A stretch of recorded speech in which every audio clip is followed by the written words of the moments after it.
Hola, buenos días. En la continuación de nuestra clase me quedé en que íbamos a empezar a estudiar el párrafo tercero y cuarto del artículo primero de la Constitución. Realmente vamos a empezar a estudiar nada más el artículo segundo y el tercero, porque estos fueron los motivos de la reforma constitucional. El cuarto lo dejaremos para otra ocasión y empezaríamos señalando lo siguiente. Decíamos que este artículo es tan importante que merece una especial atención y estudio. ¿Por qué? Porque es el artículo más importante para entender la reforma constitucional. El segundo párrafo del artículo primero de la Constitución señala que las normas relativas a los derechos humanos se interpretarán de conformidad con esta Constitución y con los tratados internacionales de la materia, favoreciendo en todo tiempo a las personas la protección más amplia. El contenido de este artículo, por supuesto que es medular para proteger la dignidad humana. Fíjense ustedes, anteriormente protegíamos garantías individuales y tenía que ver con todos aquellos derechos humanos que se encontraban en la Constitución, pero hoy día a todas las autoridades nos obligan que cuando tengamos un caso concreto que resolver, necesariamente tenemos que analizar que cada determinación que vayamos a tomar no contradiga la Constitución y no contradiga también a tratados internacionales, lo que nos obliga a ser especialistas en el conocimiento técnico, teórico del contenido de la Constitución y del contenido de los derechos humanos que están en los tratados. Por consecuencia, tenemos que trabajar sobre el estudio pormenorizado de ambos instrumentos internacionales, pero también de la legislación secundaria, de la jurisprudencia, de los precedentes internacionales, de los documentos básicos de Naciones Unidas, etc. Todos estos instrumentos que tengan que ver con la protección de la dignidad humana y el respeto a derechos humanos, estamos obligados a conocerlos.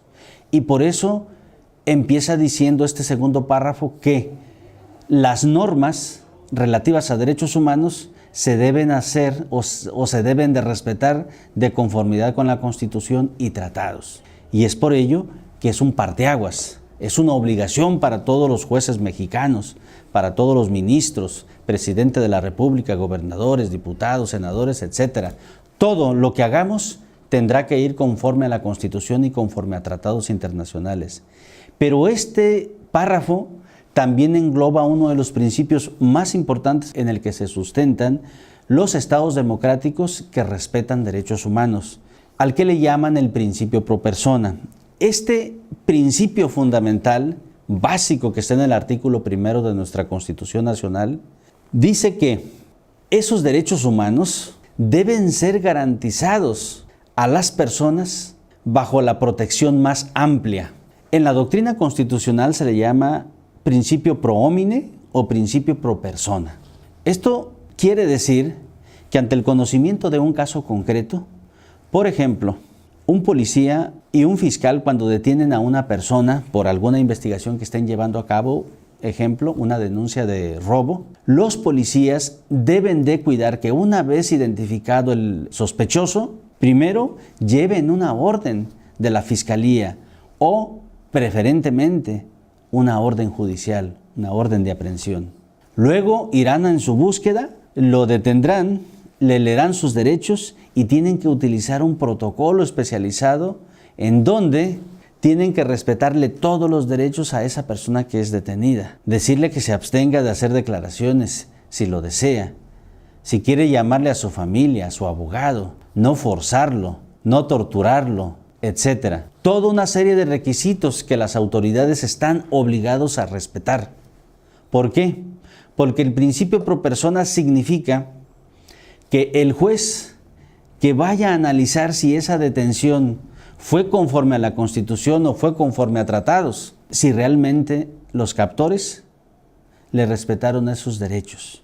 El principio pro persona significa, pues, garantizar de manera muy amplia, observar, analizar que todas las acciones que se hayan hecho en contra de esa persona que han sido detenidas, ser analizadas pormenorizadamente para que bajo ninguna circunstancia se permita una violación a sus derechos humanos. Es pues que esta segunda parte del artículo 1 de la Constitución es muy trascendente y todas las autoridades lo deben de garantizar.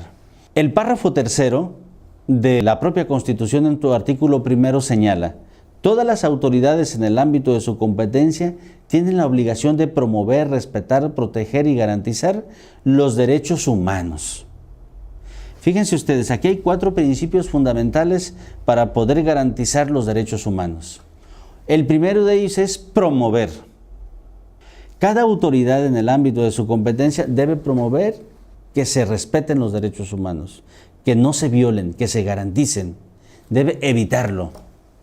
El segundo principio es que se respeten los derechos humanos, es decir, políticas públicas para informar a la sociedad, por ejemplo, que no haya acoso laboral, que no haya acoso sexual, etc.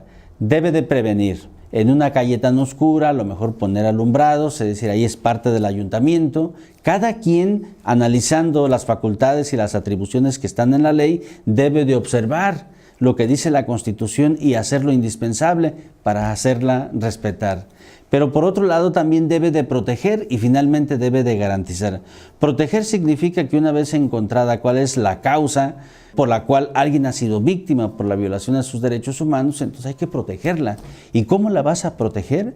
Bueno, la misma Constitución te establece que tengo que hacer, por ejemplo, en caso de que una víctima llegue al Ministerio Público y denuncie acoso sexual, entonces la misma Ley General de Víctimas me dice exactamente cómo debo de garantizar y cómo debo de proteger los derechos de las víctimas. Y luego, el último principio que me dice hay que garantizarlo, también existe una legislación especial, Ley General de Víctimas, tanto general como estatal, que me dice específicamente que la garantía de esos derechos humanos debe de ser integral, no debe ser a medias, no debe ser parcial, sino debe ser garantizada de manera total. Por eso es importante, por ejemplo, el contenido de este tercer párrafo del artículo 1 de la Constitución, porque todas las autoridades en el ámbito de su competencia pues están obligados a garantizar estos 4 principios fundamentales de promover, respetar, garantizar y proteger los derechos humanos. Pero para proteger estos derechos humanos se basan en otros 4 principios fundamentales que son base para respetar los derechos humanos de fuente nacional y de fuente internacional. Estos principios son de universalidad, interdependencia, indivisibilidad y progresividad. Esto significa que los derechos humanos son de carácter universal. En donde te encuentres, están contigo.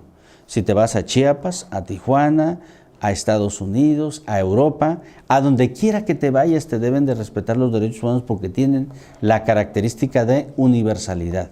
También tienen el de interdependencia, es decir, están ligados los derechos humanos unos con otros.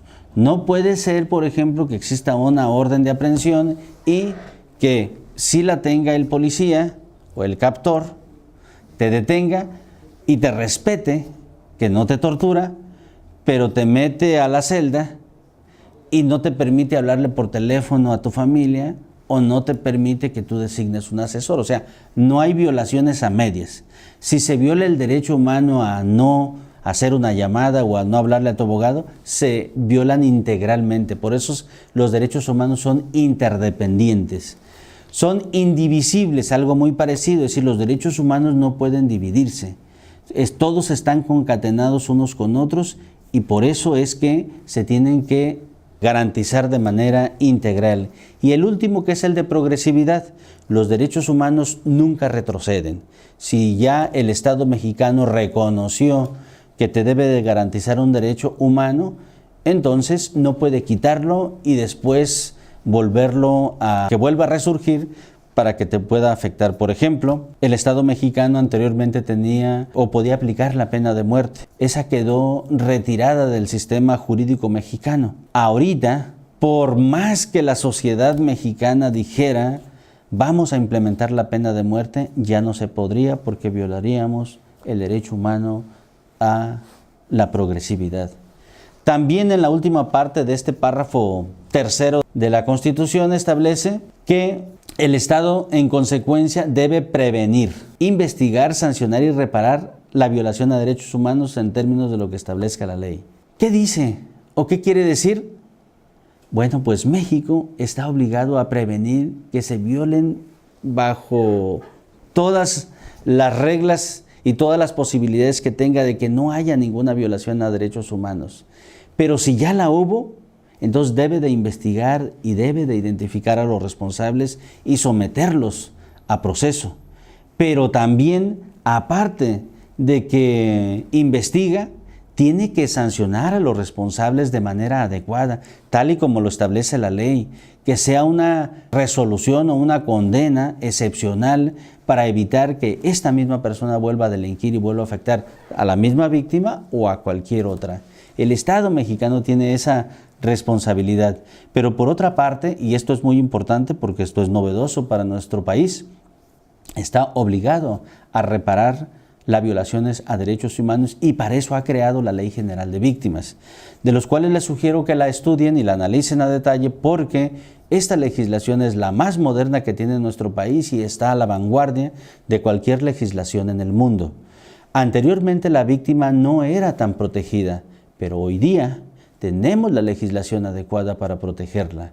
Ahí establece que desde el momento en que es reconocido como víctima, seguimos insistiendo, por ejemplo, en el caso del acoso sexual, en el momento que llega con el Ministerio Público, de inmediato tiene que establecer un mecanismo para garantizar y para respetar esos derechos humanos, pero también desde ese momento tiene que establecer las medidas adecuadas para repararlas, pero de manera integral. No es de manera aislada como por ejemplo que te la mande con un psicólogo y eso es suficiente. No, si ocupa atención médica, si ocupa protección de policía porque tiene mucho miedo, si ocupa atención psicológica, psiquiátrica, ayuda económica, que se vaya a algún albergue o a algún lugar. Esto es muy importante porque ahora la autoridad tiene que regresar esa confianza a la víctima y esta tiene que sentir el respaldo del Estado.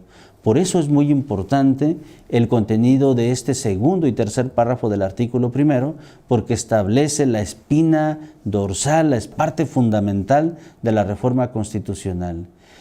Hasta aquí vamos a dejar esta clase. ¿Es cuánto?